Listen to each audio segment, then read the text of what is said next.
The Stand wrapped just before the corona pandemic hit the world. How was that experience from you, going from a fictional virus pandemic to a real one? Not ideal. It's not how you want things to unfold, of course. It was a little surreal. We were, I think I wrapped March 12th.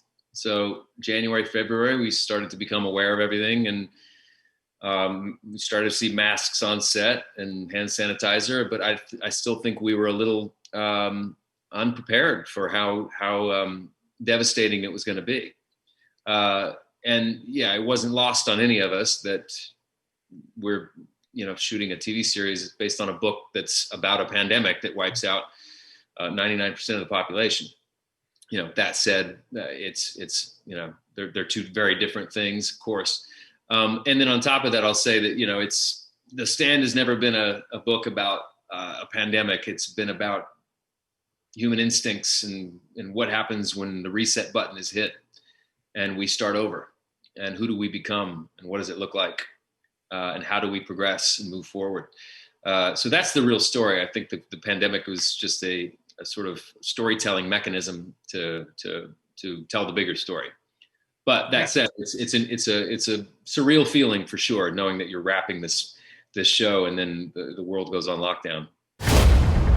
Welcome to the Boulder Free Zone. Stu Redmond. Which one of you is Larry Underwood? How do you know who I am? How do you think? Mother Abigail?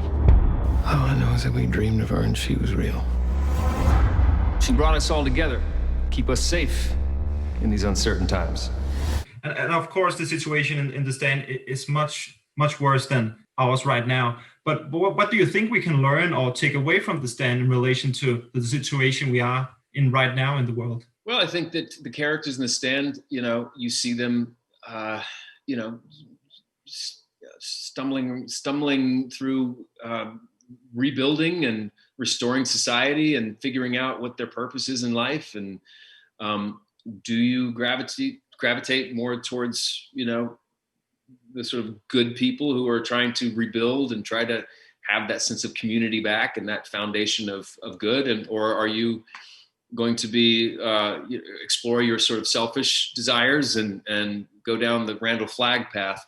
Dealing with COVID for me has been, it's first of all made me so thankful for all the things that we took for granted before, the freedoms that we had. And, it's made me appreciate, and feel thankful for good health.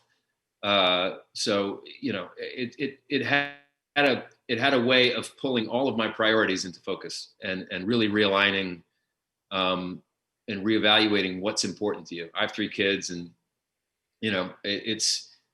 it definitely made us check ourselves. And you see the characters in The Stand doing the same thing afterwards. Of course, that evolves into, a whole other storytelling journey there with the battle between good and evil, and you have got elements of supernatural, and it's got this spiritual element with Mother Abigail. So, it does become fiction at some point. But I think that, people nowadays can watch this and hopefully find some escapism, although it doesn't look like you're escaping much. You're going right back into the world that we're in now. Calls himself the Dark Man. But mostly I just see his wolf. Mother Abigail told us that there are 2 sides. There's the good, and then there's a deep well of darkness. What's great about Stephen King is he always was able to harness this idea of what if, right? Like, what if this happened?